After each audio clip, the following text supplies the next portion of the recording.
هناخد بالنا في الفترة القادمة من محاولة مفسدي العرس. ومفسدي العرس هنا قد يكونون اللي عايز يضرب كرسي في الكلوب يعني على مستوى الدولي والإقليمي وله أطراف محلية.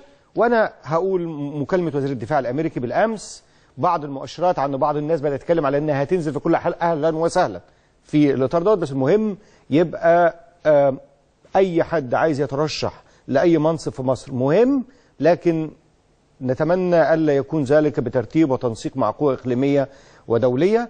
الشعب المصري طلع النهاردة لأن في شخص بيحبه قال لهم اطلعوا، وقال للسيدات وسيدات مصر ضربوا المثل النهارده.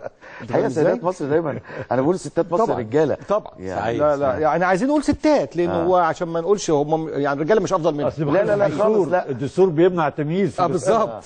ستات يعني ازاي خطأ دستوري. عايز اقول انه اهلا وسهلا باي حد عايز يترشح، لكن الشعب المصري لن يتسامح مع اي احد يحاول ان يفسد هذا العرس، والملعب مفتوح واللي عايز ينزل اهلا وسهلا. لكن مصر والشعب المصري لن يقبل على الإطلاق بأية ألاعيب إقليمية ودولية تشارك في هذه المسألة. 3 حاجات يمكن قالهم الدكتور عماد جاد: التحدي والمستقبل وعودة الدولة